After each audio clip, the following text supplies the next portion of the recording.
सौरभ गोस्वामी मान सिंह खेरा जी ने आखिरकार बीजेपी का दामन थाम लिया है और मान सिंह एक ऐसे कहें कि चेहरा हैं जो लगातार कहीं ना कहीं राजनीति में सक्रिय बने रहे और अपनी दम पर जनता के बीच में लोकप्रिय रहे और कामकाज के सहारे जनता उन्हें हमेशा उनके परिवार पर आशीर्वाद बनाए रखी है। आइए उन्हीं से चर्चा करते पहले सपा क्यों छोड़ दी। सर स्वागत है। सपा क्यों छोड़ दी? सबसे पहले सौरभ जी आपको बहुत बहुत धन्यवाद जो आपने हमारे लिए इतना समय दिया है। देखिए, समाजवादी पार्टी का मैं बहुत ही सक्रिय कार्यकर्ता था। सन 2012 में मैंने समाजवादी पार्टी के लिए बहुत काम किया, लेकिन जो पार्टी के जो कार्यकर्ता और नेता थे उन्होंने मेरे खिलाफ 302 का झूठा मुकदमा मेरे खिलाफ लगा दिया था और मैं 8 महीने जेल में रहा। हमारा उस जो फरवरी में घटनाक्रम हुआ था कोई लेना देना नहीं था, मैं पूरी तरह से निर्दोष था।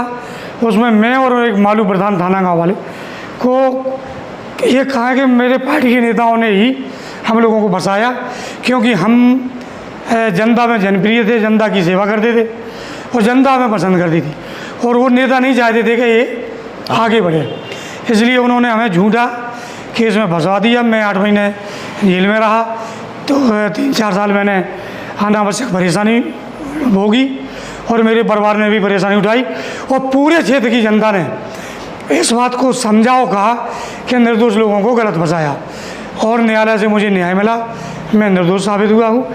इसी कुंठा और के वजह से मैंने जो है समाजवादी पार्टी छोड़ने का निर्णय लिया।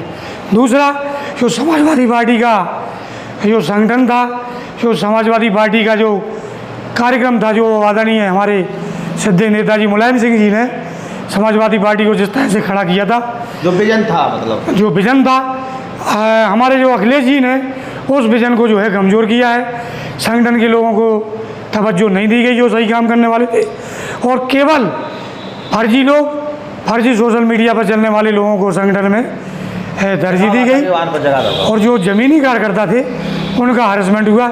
इस वजह से समाजवादी पार्टी का ज़्यादा से ज़्यादा अधिकतर कार्यकर्ता या तो वो पार्टी छोड़ चुका है या वो अपने घर बैठ गया है और समाजवादी पार्टी का संगठन कमज़ोर हो गया है। अच्छा, बीजेपी ज्वाइन करने के पीछे और कोई? देखिए, भारतीय जनता पार्टी की जो रीति नीति है वो सबसे पहले तो राष्ट्र हित की है।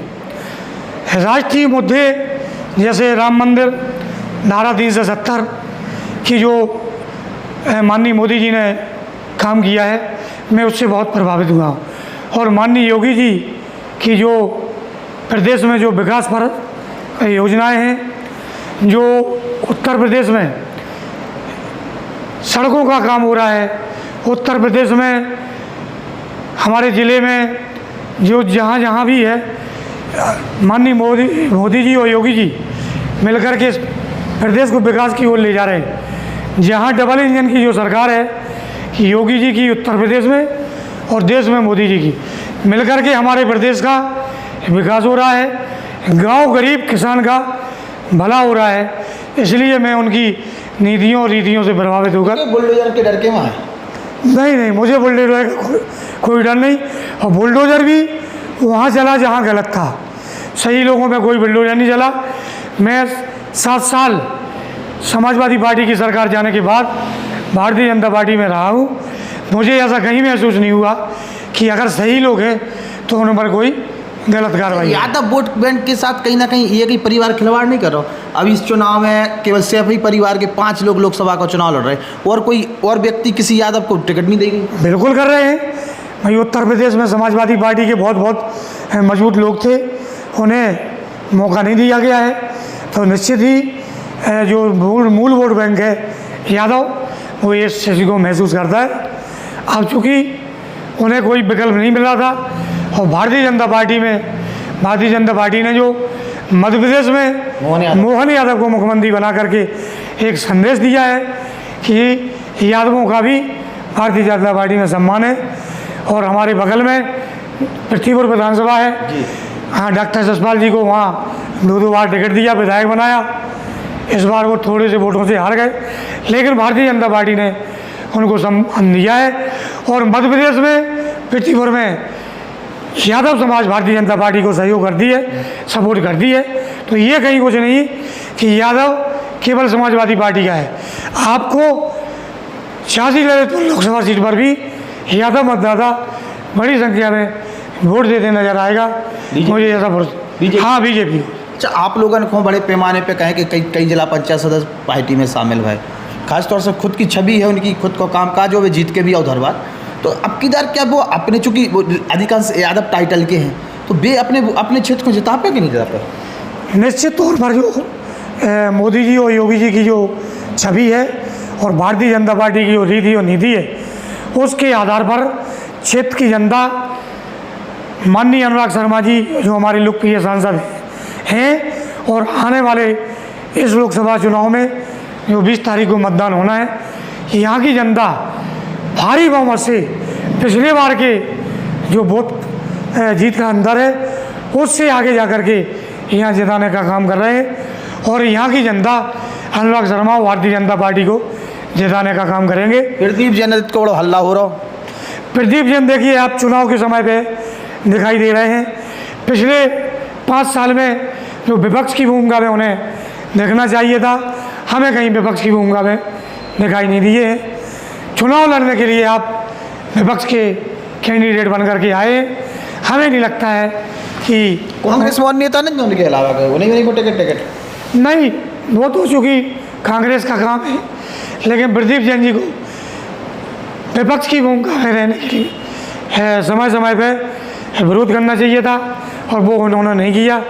और बीच में ये भी चर्चा थी कि प्रदीप जैन भी भारतीय जनता पार्टी शामिल होने वाले प्रयास कर रहे थे, हमें जो चर्चा सुनने में मिली थी। अच्छा, एक चीज़ जैसे ठीक ठाक है, अब ज़्यादा लोगों के बारे में चर्चा नहीं कर तो ठीक ठाक ही माने जाए, ठीक ठाक है, लेकिन समाजवादी पार्टी के जो लोग हैं जो एक कार्यकाल में बड़े पैमाने पर गुंडागिर्दी झांसी से ललितपुर में भई है, उस टाइम पे प्रदीप जैन खामोश रहे, तो अब जनता सवाल पूछ रही कि उस टाइम पे कहते गए थे तब? देखिए, समाजवादी पार्टी के सारे कार्यकर्ता खराब नहीं थे, जिन्होंने गुंडे की है उन्हें माननीय योगी जी ने ठीक कर दिया है और वो गुंडे आज हमें कहीं दिखाई नहीं दे रहे, सब बिलों में घुस गए।